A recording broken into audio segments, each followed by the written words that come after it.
Hello. Sir ನಮಸ್ತೆ. ನಮಸ್ತೆ, ಹೇಳಿ ಸರ್. ನಿಮ್ಮ ವಾಣಿಯಿಂದ ಸರ್. ಹಾಂ, ಹೇಳಿ ಸರ್. ಸರ್ ಸರ್ ಅದೇ ನಿನ್ನೆ ಒಂದು ಘಟನೆ ನಡೀತಲ್ಲ ಸರ್, ಆ ವಿಚಾರವಾಗಿ ಹಾಂ ಸರ್, ಮಾತಾಡೋದಕ್ಕೆ ಹಾಂ ನಾವು ಜೈ ಹಾಂ ನಂಬರ್ ಸರ್. ಕಳಿಸ್ತೀನಿ ಅಂದ್ರೆ ಕಳಿಸ್ಲಿಲ್ಲ. ಹಾಂ, ಈಗಲೇ ಸರ್ ಕಳಿಸ್ತೀನಿ ಸರ್. ಇರ್ಲಿ ಸರ್, ಇವಾಗ ಅದನ್ನ ಘಟನೆ ವಿವರ ಹೇಳ್ಬಿಡಿ ಸರ್ ಜಸ್ಟ್ ಏನಾಯ್ತು ಅಂತ. Okay sir. ಅದೇ ಈಗ FIR ಕೂಡ ಆಗಿದೆ. ಓಕೆ ಸ್ಟೇಷನಲ್ಲಿ ಲೈನ್ ಆಫ್ ಮಾಡಿಸ್ಬಿಟ್ಟು, ಓಕೆ ಲೈನ್ ಆಫ್ ಮಾಡಿಸಿ ಕಂಬದ ಮೇಲೆ ಹತ್ತಿ ಕಾಂಟ್ರಾಕ್ಟರ್ ಕಡೆ ಹುಡುಗ RK ಎಲೆಕ್ಟ್ರಿಕಲ್ ಅಂತ, ಓಕೆ ಅವ್ರ ಕಡೆ ಒಬ್ಬ ಹುಡುಗ ಬಸವರಾಜು ಅಂತ ಹೆಸರು, ಓಕೆ ಅವರು ಮೇಲ್ಗಡೆ ಕೆಲಸ ಮಾಡ್ತಾ ಇದ್ರು. Okay sir. ಇದ್ದಕ್ಕಿದ್ದಂಗೆ ಅಂದ್ರೆ ಒಂದು ಕಾಲು ಗಂಟೆವರೆಗೂ ಕೆಲಸ ಮಾಡಿದ್ದಾರೆ ಮೇಲ್ಗಡೆನೆ. Okay sir. ಇದ್ದಕ್ಕಿದ್ದಂಗೆ ಲೈನ್ ಚಾರ್ಜ್ ಆಗಿದೆ. Okay sir. ಫುಲ್ಲು LC ಇರೋ ಲೈನ್ ಚಾರ್ಜ್ ಆಗಿದೆ. LC ನಾವು ಇನ್ನೂ ರಿಟರ್ನ್ ಮಾಡಿಲ್ಲ, ಓಕೆ ಸರ್. ಚಾರ್ಜ್ ಆಗಿದೆ. ಓಕೆ ಚಾರ್ಜ್ ಆಗಿದೆ ಅಂದ್ರೆ ಅದು ಎಲೆಕ್ಟ್ರಿಫೈ ಆಗಿ ಮೃತ ಆಗಿದ್ದಾನೆ. ಓಕೆ ಆದ್ರೆ ಈಗ FIR ಮಾಡಿದಾಗ ಈ LC ಇರೋ ಲೈನ್ ಹೆಂಗ್ ಚಾರ್ಜ್ ಆಯ್ತು ಅಂತ ಓಕೆ ಸ್ಟೇಷನ್ ಅಲ್ಲಿ ಇದಾರಲ್ಲ ಅವ್ರ ಮೇಲೆ FIR ಮಾಡಿದ್ದಾರೆ. Okay sir. ಸರ್ ಇವಾಗ ಏನ್ ಕೆಲಸ ಮಾಡಕ್ ಹೋಗಿದ್ರು ಸರ್ ಬಸವರಾಜ್? ಅಲ್ಲಿ ಆಬಲ್ವಾಡಿ ಹತ್ರ ಒಂದು ಲೈನ್ ವರ್ಕ್ ಮಾಡಕ್ ಹೋಗಿದ್ರು, ಹೊಸದಾಗಿ ಲೈನ್ ಎಳಿಯಕ್ಕೆ. ಅಂದ್ರೆ ಹೊಸ ಲೈನ್ ಎಳಿತಾ ಇದ್ರು? ಹೌದೌದು, ಇರೋ ಲೈನ್ ಅಲ್ಲ, ಇರೋ ಲೈನ್ಗೆ ಅದನ್ನ ರಿಲೀಸ್ ಮಾಡಿ ಹಾ. ಸ್ವಲ್ಪ ಅದು ಕರೆಕ್ಷನ್ ಮಾಡಿ ಹಳೇದು ಆಗಿತ್ತಲ್ಲ ಹಾ. ಅದನ್ನ ರಿಪೇರ್ ಮಾಡಿ ಮೇಂಟೆನೆನ್ಸ್ ಮಾಡಕ್ ಹೋಗಿದ್ರು. ಓಕೆ 2SSR ಇರೋದನ್ನ ಇದನ್ನ ರ್ಯಾಬಿಟ್ ಎಳೆಯಕ್ ಹೋಗಿದ್ರಾ? ಇಲ್ಲ ಇಲ್ಲ ಇಲ್ಲ, AB cable, AB ಅಚ್ಚಾ AB cable ನ ಎಳಿತಾ ಇದ್ರು. ಓಕೆ, ಇವಾಗ ಚಾರ್ಜ್ ಆಗಿರೋದು 11 kV. AB ಕೇಬಲ್ ಎಳೆಯೋರು 11 kV ಹತ್ರಕ್ಕೆ ಯಾಕೆ ಸರ್ ಹೋದ್ರು ಅವರು? ಅಲ್ಲ ಅಂದ್ರೆ ಅದರಲ್ಲಿ LTನೂ ಇದೆ, 11 kV ಲೈನು ಇದೆ. ಹೌದು, ಇವಾಗ ಅವರು ನಾನು ವಿಡಿಯೋ ನೋಡಿದೆ ಸರ್, ಅದು ಇವರು ಡೈರೆಕ್ಟ್ ಆಗಿ ಹೋಗಿ 11 kV ಹೋಗಿ ಇದು ಆಂಗಲ್ ಮೇಲೆ ಕೂತಿದ್ದಾರೆ, 3 pin ಆಂಗಲ್ ಮೇಲೆ ಕೂತಿದ್ದಾರೆ, ಕರೆಕ್ಟಾ ಸರ್? ಹೌದು ಹೌದು. 3 pin ಆಂಗಲ್ ಮೇಲೆ ಹೋಗೋ ಅವಶ್ಯಕತೆ ಇದ್ದಿಲ್ಲ. ಒಂದು ಪಾರ್ಟು ಸರ್. ಎರಡನೇ ಪಾರ್ಟು ಸರ್, ನಿಮಿಷ, ಹ್ಮ್ ಅವರು 3 pin ಆಂಗಲ್ ಮೇಲೆ ಕುತ್ಕೊಂಡು ಹ್ಮ್ LT ಲೈನ್ ನ ಬಿಚ್ಚಿದ್ರಲ್ವಾ, ಓಕೆ ಆ ಲೈನ್ಗೆ AB ಕೇಬಲ್ ಎಳಿತಾ ಇದಾರೆ ಓಕೆ ಅಲ್ಲಿ ಕುತ್ಕೊಂಡು. ಇವಾಗ LT ಲೈನ್ ರಿಮೂವ್ ಮಾಡ್ಬಿಟ್ರಲ್ಲ, ಓಕೆ ರಿಮೂವ್ ಮಾಡಿದ್ಮೇಲೆ ಏನಾಯ್ತು, ಅಲ್ಲಿ HT ಲೈನ್ ಮೇಲೆ ಕುತ್ಕೊಂಡು ಈ LT AB ಕೇಬಲ್ ನ ವರ್ಕ್ ಮಾಡ್ತಾ ಇದ್ರು. ಇಲ್ಲ ಸರ್, ಅದು ತಪ್ಪು. ಯಾಕಂದ್ರೆ ನಿಮ್ಗೆ STನೇ ಬೇರೆ LTನೇ ಬೇರೆ. ಅಲ್ಲಿ 3 pin ಆಂಗಲ್ ಇರ್ತದೆ, ಇಲ್ಲಿ 4 pin ಆಂಗಲ್ ಇರ್ತದೆ. ಆಯ್ತು ಸರ್, ನಿಮ್ ಕ್ಲಾರಿಫಿಕೇಶನ್ ಒಂದ್ ಕಡೆ ಇರ್ಲಿ. ನನ್ನ ಮಾತು ಸರ್, ಇವಾಗ ನಿಮ್ಮ AE ಅಥವಾ JE ಹೆಸರೇನು ಸರ್? JE ಶಿವಕುಮಾರ್ ಅಂತ. ಸರ್ JE ಶಿವಕುಮಾರ್ ಅವರು ಆ ಸ್ಪಾಟ್ ಅಲ್ಲಿ ಇದ್ರಾ? ಏನ್ ಹೇಳಿ? JE ಶಿವಕುಮಾರ್ ಅವರು ಆ AB ಕೇಬಲ್ ಎಳಿತಿರುವಂತ ಜಾಗದಲ್ಲಿ ಇದ್ರಾ? ಈಗ ಅದೇ, ಈಗ ನೆನ್ನೆಯಿಂದಾನು ಇದೆಲ್ಲ ನಡೀತಾ ಇರೋದ್ರಿಂದ ಈಗಲೂ ನಾವು ಇಲ್ಲಿ ಪೋಸ್ಟ್ ಮಾರ್ಟಮ್ ಹತ್ರ ಇದೀವಿ. ಓಕೆ ಸರ್, ಪೋಸ್ಟ್ ಮಾರ್ಟಮ್ ಆಗಿಲ್ವಾ ಇನ್ನು? ವರ್ಕ್ ಮಾಡ್ತೇವೆ ಇನ್ನು.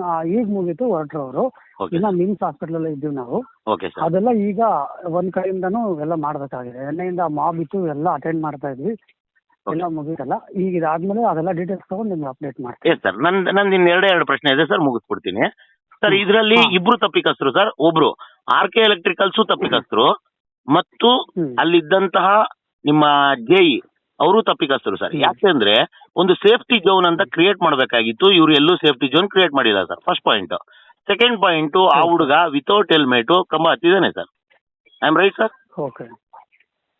ಅಲ್ಲ, ನೀವ್ ಏನ್ ಹೇಳ್ತೀರಿ ಅಂದ್ರೆ ಘಟನೆ ಹೇಗ್ ನಡೆದಿರ್ಬೋದು ಅನ್ನೋದನ್ನ ಹೇಳ್ತಾ ಇದ್ದೀರಾ. ಎಲೆಕ್ಟ್ರಿಕಲ್ ಇನ್ಸ್ಪೆಕ್ಟರೇಟ್ ಅದಕ್ಕೆ ಅಧಿಕೃತ ವ್ಯಕ್ತಿಗಳು. ಈ ಎಲೆಕ್ಟ್ರಿಕಲ್ ಇನ್ಸ್ಪೆಕ್ಟರೇಟ್ ಅವರ ವರದಿಗಳನ್ನ ನಾನು ತುಂಬಾ ನೋಡಿದ್ದೀನಿ. ಈ ತರ ಆಕ್ಸಿಡೆಂಟ್ಸ್ ಬಗ್ಗೆ ತುಂಬಾ AWಗಳ ಹತ್ರ ಮಾತಾಡಿದ್ದೀನಿ, SC ಚೀಫ್ MD ಅವ್ರಿಗೂ ಮಾತಾಡಿದ್ದೀನಿ. ಓಕೆನಾ ಸರ್? ಯಾವ ಒಂದು ಆಕ್ಸಿಡೆಂಟ್ ಇವತ್ತಿನವರೆಗೂ ನಿಂತಿಲ್ಲ. ನಿಮ್ಮ ಶ್ರೀರಂಗಪಟ್ಟಣದಲ್ಲೇ ಕೇವಲ 2 ತಿಂಗಳ ಕೆಳಗಡೆ ಒಂದು ಆಕ್ಸಿಡೆಂಟ್ ಆಯ್ತು. ನಿಮ್ಮ ಈ ಎಕ್ಸಿಕ್ಯೂಟಿವ್ ಇಂಜಿನಿಯರ್ ಅವರು ಸರಿಯಾಗಿ ಉತ್ತರ ಕೊಡ್ಲಿಲ್ಲ, RK ಉತ್ತರ ಕೊಟ್ರು. ಏನ್ರಿ ಮಾಡಕ್ಕಾಗತ್ತೆ ಇವಾಗ ಅಂತ. ಪ್ರತಿ ಸಾವಿನಲ್ಲೂ ಈ ತರ ಏನ್ರಿ ಮಾಡಕ್ಕಾಗತ್ತೆ ಅಂದ್ರೆ ಅಮಾಯಕ ಜೀವಗಳು ಸರ್. ಇವತ್ತು ಇಲ್ಲ ಇಲ್ಲ ಸರ್, ಆತರ ಉತ್ತರ ಯಾರು ಕೊಡಬಾರ್ದು. ಅದಕ್ಕೋಸ್ಕರನೇ ನಾವು ಆ ಕಾರಣಕ್ಕೇನೆ ಅಕೌಂಟಬಿಲಿಟಿ ತಗೊಂಡು ಇಲ್ಲಿ ಈ ಪೋಸ್ಟ್ ಮಾರ್ಟಮ್ ವರ್ಗು ಬಂದು ಇಲ್ಲೇ ನಿಂತು ಅವ್ರಿಗೆ ಮನೆಯವ್ರಿಗೆ ಸಮಾಧಾನ ಮಾಡಿ ಕಳಿಸ್ಕೊಡ್ತಾ ಇದೀವಿ. ಮತ್ತೆ ಯಾರೇ ನೆಗ್ಲಿಜೆನ್ಸಿ ಇರ್ಲಿ ಸರ್, ಯಾಕೆಂದ್ರೆ ಈ ರೀತಿ ಮರು ಕಳಿಸಬಾರ್ದು. ಇಂಥ ನೋವು ಯಾರಿಗೂ ಸಹಿಸ್ಕೊಳಕ್ ಆಗೋದಿಲ್ಲ. ಅದಕ್ಕಾಗಿ ನಾವು ಖಂಡಿತ ಅದ್ರ ಬಗ್ಗೆ JEನೇ ಆಗಿರ್ಲಿ, ನಮ್ಮ ಲೈನ್ ಮ್ಯಾನ್ ಆಗಿರ್ಲಿ, ಸೇಫ್ಟಿ ಝೋನ್ ಕ್ರಿಯೇಟ್ ಮಾಡದೇನೆ ಇರ್ಲಿ, ಅದನ್ನ ಯಾವತ್ತು ಅದು ಅಕ್ಷಮ್ಯ ಅಪರಾಧ. ಯಾಕೆಂದ್ರೆ ಅವ್ರಿಗಾಗಿರೋ ನೋವು ಅವ್ರು ಅಳ್ತಿದಾರಲ್ಲ, ಇವಾಗೂ ನಮ್ಗೆ ಸಮಾಧಾನ ಹಾಕೋಕ್ಕಾಗಿಲ್ಲ, ಊಟ ಮಾಡಕ್ಕಾಗಿಲ್ಲ ಸರ್. ಸರ್ ಯಾರನ್ನೂ ಸಹಿಸಕ್ಕಾಗಲ್ಲ ಸರ್. ತನ್ನ ಕುಟುಂಬಸ್ಥನ ಕಳ್ಕೊಂಡಾಗ ಆ ಕುಟುಂಬಕ್ಕೆ ಮಾತ್ರ ಗೊತ್ತಿರುತ್ತೆ ನೋವು ಏನಂತ. ನೀವು ಇವತ್ತೊಂದಿನ ನೋವು ಪಡ್ತೀರಾ, ನಾಳೆ ಮರ್ತೋಗ್ತೀರಾ ಸರ್. ಬಟ್ ಆ ಕುಟುಂಬಕ್ಕೆ ಆದಂತ ನಷ್ಟನ ಯಾರು ತಂದ್ಕೊಡಕ್ಕಾಗಲ್ಲ. ಮದ್ವೆ ಆಗಿದೆಯಾ ಸರ್ ಬಸವರಾಜ್ಗೆ? ಅದು ಇನ್ನೂ ಗೊತ್ತಿಲ್ಲ ಸರ್, ಅದು ಚೆಕ್ Okay. ಮಾಡಬೇಕು. ಸರ್ ಇವಾಗ ಜಸ್ಟ್ ಸರ್ ನಂದು ಒಂದೇ ಒಂದು ಪ್ರಶ್ನೆ, ಪ್ರತಿ ಆಕ್ಸಿಡೆಂಟ್ಗೂ ಕಾರಣ ಏನಪ್ಪಾ ಅಂದ್ರೆ, ಒಂದು ಸಿಂಪಲ್ ಇವರು ಸೇಫ್ಟಿ ಝೋನ್ ನ ಕ್ರಿಯೇಟ್ ಮಾಡ್ಕೊಳ್ಳಲ್ಲ ಸರ್. ಎರಡನೇದು, ಹಾ. ಇಲ್ಲಿ ಒಂದು ಅಷ್ಟರ ಮಟ್ಟಿಗೆ ಸುಡ್ತಾ ಇದೆ 11 kV ಅಂದ್ರೆ ಟ್ರಿಪ್ ಆಗಿಲ್ಲ ಅಂದ್ರೆ what is the meaning sir? ಹೌದು ಸರ್, ಅದಕ್ಕೆ ಕೇಳ್ತಿರಿ ಸರ್. ಮತ್ತೆ ಅವರು ಅಂದ್ರೆ ಈಗ SI ಅವರು ಏನು ಇನ್ಸ್ಪೆಕ್ಷನ್ ಮಾಡಿ ಲಾಗ್ ಬುಕ್ ಎಲ್ಲ ಚೆಕ್ ಮಾಡಿ ಸ್ಟೇಷನ್ ಎಲ್ಲ ಫೀಡ್ ಎಲ್ಲ ನೋಡಿದ್ರಲ್ಲ, ಅವರು 11 kV ಕಂಪ್ಲೀಟ್ಲಿ ಚಾರ್ಜ್ ಆಗಿದೆ ಅನ್ನೋದನ್ನ ಅವ್ರು ಚೆಕ್ ಅವ್ರಿಗೆ ಅನ್ಸಿದೆ. ಅದಕ್ಕಾಗಿನೇ ಯಾರ್ಗ್ ಅನ್ಸಿದೆ? ಟ್ರಿಪ್ ಅಲ್ಲ, ನನ್ನ ಪ್ರಕಾರ SI ಅವ್ರಿಗೆ ಅನ್ಸಿದೆ. ಸರ್ ಅದಕ್ಕೆ ಅನ್ಸದಲ್ಲ ನಾವು- ಸರ್, ನೀವು ಟೆಕ್ನಿಕಲ್ ಪರ್ಸನ್ಸ್ ಇರ್ತೀರಿ, ನೀವು BE ಹೋಲ್ಡರ್ಸ್ ಇರ್ತೀರಿ, ಡಿಪ್ಲೊಮಾ ಹೋಲ್ಡರ್ಸ್ ಇರ್ತೀರಿ, ಸರ್, ನಿಮಗೆ ಅಲ್ಲ ಕರೆಂಟ್ ಸರ್, ಬಗ್ಗೆ ನಾನು ಗೊತ್ತು. ಅದನ್ನೇ ಹೇಳ್ತಾ ಇದ್ದೀನಿ. ಹ್ಮ್ ಹೌದು ಸರ್, ಅದನ್ನೇ ನಾನು ಹೇಳ್ತಿದ್ದೀನಿ. ಹ್ಮ್ ನಾನು ಹೇಳಿದ್ರೆ ನೀವು ಒಪ್ಪಲ್ಲ ಅಂದ್ಬಿಟ್ಟು ಬೇರೆ ವ್ಯಕ್ತಿನೂ ನೋಡಿ, ಅಂದ್ರೆ ಬೇರೆ ಮೂರನೇ ವ್ಯಕ್ತಿ ಆದಂತಹ SI ಅವರು ನೋಡಿ ಅವ್ರಿಗೆ ಅನ್ಸಿದೆ ಸ್ಟೇಷನ್ ಅಲ್ಲಿ ಮಿಸ್ ಚಾರ್ಜ್ ಆಗಿದೆ ಅಂತ. ಹ್ಮ್ ಆದ್ರಿಂದಾನೇ ಅವರು ಸ್ಟೇಷನ್ ಅವ್ರನ್ನು ಸೇರಿಸಿ FIR ಮಾಡಿದ್ದಾರೆ. Okay sir. ಸರ್ ಒಟ್ಟಾರೆಯಾಗಿ ಸಡನ್ ಆಗಿ EFR ಟ್ರಿಪ್ ಆಗ್ಬೇಕಿತ್ತು, ಹಾ. OCR ಟ್ರಿಪ್ ಆಗುತ್ತೆ, ಯಾಕೆ ಟ್ರಿಪ್ ಆಗಿಲ್ಲ ಅನ್ನೋದನ್ನು ಅವರು ಪ್ರಶ್ನೆ ಮಾಡಿದ್ದಾರೆ. ಸರ್ ಓವರ್ ಆಲ್ ಆಗಿ ಇಲ್ಲಿ ಸೆಸ್ಕಾಮ್ದು ಮತ್ತು KPTCL ಇಬ್ಬರ ತಪ್ಪಿನಿಂದ ಒಬ್ಬ ಅಮಾಯಕ ಜೀವ ಇವತ್ತು ಕಳ್ಕೊಂಡಿದೆ. ಅಲ್ಲ ಹೀಗೆ ಸರ್, ಅಂದ್ರೆ ನಾವು ಯಾವ್ದನ್ನು ಅಂದ್ರೆ ಅಲ್ಲಗಳೆಯಲ್ಲ, ಸೆಸ್ಕಾಮು KPTCL ಮತ್ತೆ ಯಾರು ಸಬ್ ಕಾಂಟ್ರಾಕ್ಟ್ ತಗೊಳ್ತಿದ್ನಲ್ಲ ಹಾ. ಅವ್ರದ್ದು ಅಕೌಂಟಬಿಲಿಟಿ ಇದೆ. ಈ ಆಗ್ಲಿ ಸರ್, ಅವ್ರದ್ದು ಸೇರಿಸಿ ತನಿಖೆ ಹೇಳ್ತೀನಿ ಸರ್. ಸರ್ ಇನ್ನೊಂದು ವಿಚಾರ ಹೇಳ್ತೀನಿ. ಇವತ್ತು ಸತ್ತ ವ್ಯಕ್ತಿಯ ಬಗ್ಗೆ ಮಾತಾಡಬಾರ್ದು ಅಂತ ಹೇಳ್ತಾರೆ ದೊಡ್ಡವರು, ಆದ್ರೂ ನಾನು ಮುಂದುವರೆದಾಗ ಮಾತಾಡ್ತೀನಿ ಸರ್. ಅವನ ಜೀವ ಕಾಪಾಡ್ಕೋಬೇಕು ಅನ್ನಂಗೆ ಇದ್ದಿದ್ರೆ ಬಸವರಾಜು ತನ್ನ ಎಲ್ಲಾ ಸೇಫ್ಟಿ ಝೋನ್ ನ ಕ್ರಿಯೇಟ್ ಮಾಡ್ಕೊಂಡು ಹೆಲ್ಮೆಟ್ ಹಾಕೊಂಡು ಮೇಲ್ಕತ್ತಿದ್ದ. ಸರ್ ನಿಜವಾಗ್ಲೂ ತಾವು ಈ ಮಾತಾಡಿದ ಸಂತೋಷ ಆಯ್ತು ಸರ್. ಯಾಕಂದ್ರೆ ಅವ್ರದ್ದು ಒಂದು ಜವಾಬ್ದಾರಿ ಇದೆ ಸರ್. ಖಂಡಿತ. ನಾನು ಇಲ್ಲಿ ಹತ್ತಾ ಇದ್ದೀನಿ ಅಂದ್ರೆ ಏನಾಗಿದೆ ಅಂತ, ಯಾಕಂದ್ರೆ ಅವ್ರಿಗೆ ಸೂಪರ್ವೈಸರ್ ಇರ್ತಾರೆ ಒಬ್ರು, ಹೌದು ಎಲೆಕ್ಟ್ರಿಕಲ್ ಅವ್ರಿಗೆ. ಹೌದು. ಆತ ಇರು ಹತ್ಬೇಡ ಇದು ಮಾಡು ಅಂತ ಹೇಳಿ ಆತನ ಡಬಲ್ ಚೆಕ್ ಮಾಡ್ಕೋಬೇಕಿತ್ತು. ತಾವು ಇದನ್ನ ಹೇಳಿದಕ್ಕೆ ನಾನು ಕೃತಜ್ಞತೆ ಹೇಳ್ತೀನಿ ಸರ್. ನಿಮ್ಮ ವಾಣಿ ಕಳೆದ 3 ವರ್ಷಗಳಿಂದ ಏನೆಲ್ಲ ಈ ಸುರಕ್ಷತಾ ಕಾರ್ಯಕ್ರಮಗಳನ್ನ ಮಾಡಿದೆ ಅಂತ ದಯವಿಟ್ಟು ಒಮ್ಮೆ ಭೇಟಿ ಕೊಡಿ. ನಾನು ಜಂಬಕ್ಕೋ ಅಥವಾ ಹೆಮ್ಮೆಗೋ ಹೇಳ್ಕತ್ತಾ ಇಲ್ಲ ಸರ್. ಇವತ್ತು ಈ ಸಾವುಗಳ ವಿರುದ್ಧ ಧ್ವನಿ ಎತ್ತಿದ ಏಕೈಕ ಚಾನಲ್ ಕರ್ನಾಟಕದಲ್ಲಿದ್ರೆ ಅದು ನಿಮ್ಮ ವಾಣಿ ಅಂತ ತುಂಬಾ ಹೆಮ್ಮೆಯಿಂದ ಹೇಳ್ಕೊಳಕ್ ಇಷ್ಟಪಡ್ತೀನಿ ಸರ್. ಯಾಕಂದ್ರೆ ನಾನು ಒಬ್ಬ ಈ ಕಂಪನಿಯ ಕೆಲಸಗಾರನಾಗಿ ನಾನು ಇದನ್ನ ನೋಡಿ ಸಾವು ನೋವಿನ ವಿರುದ್ಧ ಎಷ್ಟು ಜಾಗೃತಿ ಮೂಡಿಸಿದ್ದೀನಿ. ನನ್ನ ಸ್ವಂತ ಕೈಯಿಂದ ನಾನು ಸೇಫ್ಟಿ ಎಕ್ವಿಪ್ಮೆಂಟ್ಸ್ ನ ಕೊಟ್ಟಿದ್ದೀನಿ ಸರ್ ONMಗಳಿಗೆ ಹೋಗಿ ಕಳೆದ 2 ವರ್ಷದ ಕೆಳಗಡೆ. ಓಕೆನಾ ಸರ್? ಆದ್ರೆ ಇದು ಪ್ರತಿ ಬಾರಿ ಮರುಕಳಿಸೋದ್ ನೋಡ್ತಾ ಇದ್ರೆ ಇಷ್ಟು ಬೇಜವಾಬ್ದಾರಿತನ ಸರ್. ಸರ್ ನಿಮ್ಮಲ್ಲಿ ಸೂಪರ್ವೈಸಿಂಗ್ ಚಾರ್ಜಸ್ ಅಂತ ಕಟ್ಟಿಸ್ಕೊಂಡ್ಮೇಲೆ ನಿಮ್ಮಲ್ಲಿ ಸೂಪರ್ವೈಸಿಂಗ್ ಮಾಡಕ್ಕೆ ಯಾರಾದ್ರೂ ಇರ್ಬೇಕು ಸರ್. ಮೇಸ್ತ್ರಿ ಎಲ್ಲೋದ್ರು, ಲೈನ್ ಮ್ಯಾನ್ ಎಲ್ಲೋದ್ರು, ಕ್ಯಾಂಪ್ ಲೈನ್ ಮ್ಯಾನ್ ಎಲ್ಲೋದ್ರು, ಇಷ್ಟು ಪಾಯಿಂಟ್ಸ್ ಬರ್ತಾವಲ್ಲ ಸರ್. ಅಲ್ಲಿ ಯಾರಿದ್ರು ಸರ್? ಅಲ್ಲಿ ಯಾರು ಇದ್ದಿಲ್ಲ ಸ್ಪಾಟ್ ಅಲ್ಲಿ.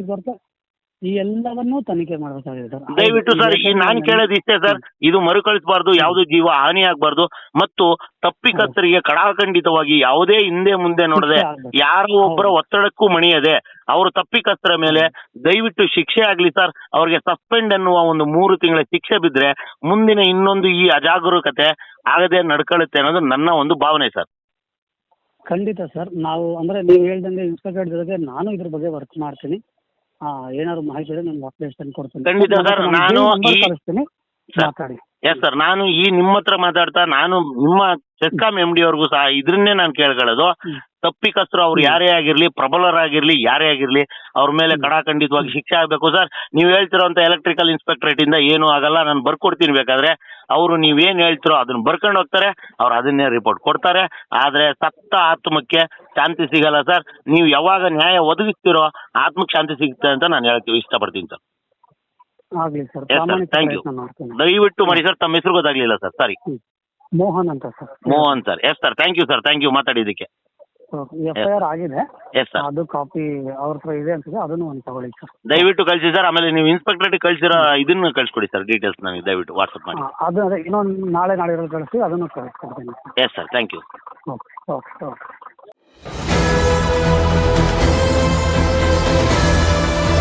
ನಿಮ್ಮ ವಾಣಿ, ಇದು ಕನ್ನಡಿಗನ ಧ್ವನಿ.